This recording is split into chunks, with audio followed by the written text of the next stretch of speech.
ठाकरेंच्या शिवसेनेचे आमदार वरुण सरदेसाई यांनी आज मनसेचे नेते संदीप देशपांडे यांची भेट घेतली आहे। दादरच्या जिप्सी हॉटेलमध्ये दुपारच्या जेवणादरम्यान या दोघांची चांगली चर्चा रंगली होती।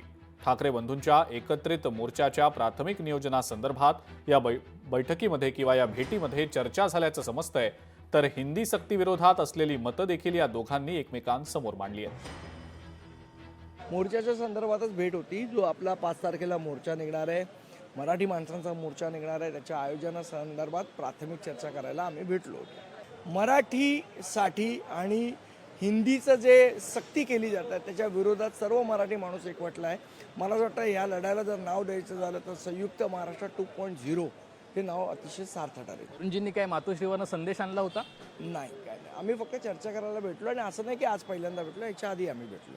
तमाम मराठी भाषेवर प्रेम करणारी जनता यांना आव्हान आहे की तुम्ही सगळ्यांनी या मोर्चामध्ये सहभागी व्हावं, हिंदी आक्रमण महाराष्ट्रावरचं थांबवावं, म्हणून त्याचं नियोजन करता आणि केवळ नियोजन नाही तर बाकी सुद्धा इतर काही गप्पा मारण्याकरता मी भेटलोय। अशा भेटीगाठी होत राहतील का? कारण महापालिका निवडणुका मोर्चापुरतं नाही तर भविष्यातही असणार। बघा, मराठी माणसाची जी इच्छा आहे ती इच्छा पूर्ण करण्याकरता उद्धव ठाकरे साहेब सुद्धा पावलं घेतील, राज ठाकरे साहेब सुद्धा पावलं घेतील। आम्ही तर केवळ मी माझ्या पुरतं सांगतो, मी पक्षाचा कार्यकर्ता आहे। आमच्या पक्षाची जशी अशी भूमिका असेल तसं तसं आम्ही सांगत जाऊ। या संपूर्ण नवीन बांधणीकडे, मराठी माणसाच्या एकजुटीकडे आम्ही प्रचंड सकारात्मक आहोत।